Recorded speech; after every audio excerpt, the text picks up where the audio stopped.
వాక్య ధ్యానం కొరకు పేతురు రాసిన మొదటి పత్రిక 5వ అధ్యాయము 7వ వచనంలో రాయబడిన వాక్యాన్ని చదువుకుందాం.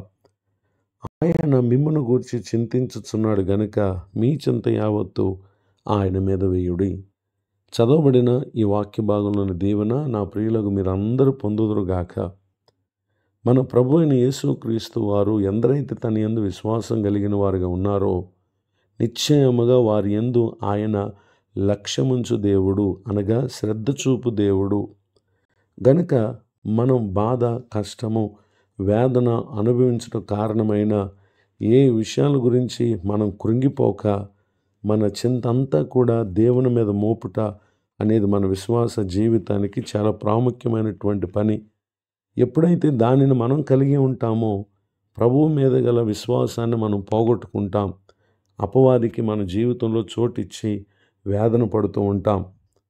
121వ కీర్తన 3-4 చరణాల్లో ఆయన మన పాదము తొట్టిల్లనీయని దేవుడు, మనల్ని కాపాడే ఆయన కునుకని దేవుడు, ఆయన కునుకక నిద్రపోక మనల్ని కాపాడుతూ 5వ చరణంలో మన కుడి ప్రక్కన ఆయన మనకు నీడగా ఉండేటటువంటి దేవుడు, 7వ చరణంలో మన రాకపోకల్లో ఆయన మనలను ఏ అపాయం లేకుండా కాపాడేటటువంటి దేవుడు, మన ప్రాణాన్ని కూడా కాపాడేటటువంటి దేవుడు. ఇటు గొప్ప దేవుడు మనం కలిగి ఉన్నందుకు మనం ఏ విషయాన్ని బట్టి కూడా చింతించకూడదు. మత్తయి రాసినటువంటి సువార్త 6వ అధ్యాయము 25వ వచనంలోను 31, 32 వచనాల్లోనూ అక్కడ రాయబడినటువంటి మాటల్లో ఏమి తిందుమో ఏమి త్రాగుదుమో అని మీ ప్రాణమును గూర్చి అయినను, ఏమి ధరించుకుందుమో అని మీ దేహమును గూర్చి అయినను చింతింపకుడి అని ప్రభువారు సెలవిస్తూ ఉన్నారు.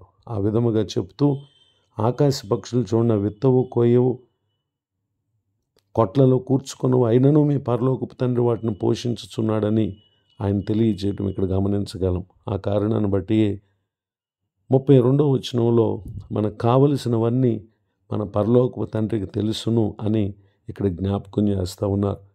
ఈ మాటలు వింటున్నటువంటి నా ప్రియ సహోదరి సహోదరులు, మన ప్రతి అవసరం తెలిసిన మన పరలోకపు తండ్రి ఉన్నారు.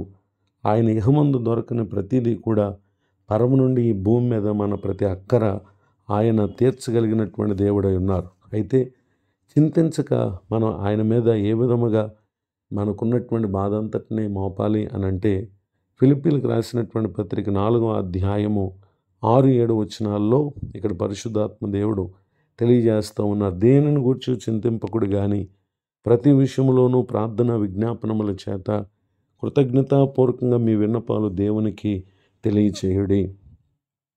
మన ప్రతి పరిస్థితి ఆయన ఎరిగిన దేవుడై ఉన్నప్పటికీ విశ్వాసంతో మనకు ఆయనతో గల ఆ అనుబంధాన్ని బట్టి మనము ఆయనకు తెలియచేయాలి. ఎప్పుడైతే తెలియజేస్తామో సమస్త జ్ఞానానికి మించిన దేవుని సమాధానం యేసుక్రీస్తు వలన మీ హృదయములకును మీ తలంపులకును కావలి ఉండునని తెలియచేయటని మనం గమనించగలం. చింత మనసును, దేహాన్ని, మన ఆత్మను ఎంతో కృంగదీస్తుంది. గనుక ఎప్పుడైతే ప్రభువుకు తెలియజేస్తామో మనం విడుదల పొందుతాం. నిశ్చయంగా దేవుడు ఆయన మన ప్రతి అవసరం తీరుస్తారు. ఈ మాటల చేత విశ్వాసం కలిగినటువంటి వారే ప్రభువు మీద మీ ప్రతి చింతను మోపండి. ఆయన అనుగ్రహించేటటువంటి క్షేమ సమాధానాలతో కూడినటువంటి స్థితిని పొందిన వారై ఉండాలని కోరుతూ ఈ మాటలు ముగిస్తున్నాను. ప్రార్థన. కృపగల మా తండ్రి, మీకు వందనాలు. నేడు విన్న ఈ మాటలు మా ప్రియుల హృదయాల్లో ఉన్న వేదనంతా తొలగించి గొప్ప సమాధానం వారికి కలుగు చేయనుగాక. ఏ అవసరతల్లో మా ప్రియులు ఉన్నారో, కృంగినటువంటి స్థితి కారణమైనటువంటి సమస్యలు ఏవైతే ఉన్నాయో వాటన్నిటి నుంచి యేసుక్రీస్తు నామమున మా ప్రియులకు విడుదల కలుగునుగాక. దైవజనులను వారి పరిచయం దీవించండి. నూతన సంవత్సర దయాకిరీటాన్ని పొందిన మా ప్రియులను తమ ముందున్న సంవత్సరములన్నీ మీ కృపాక్షేమములు అనుగ్రహించమని ప్రార్థిస్తున్నాను.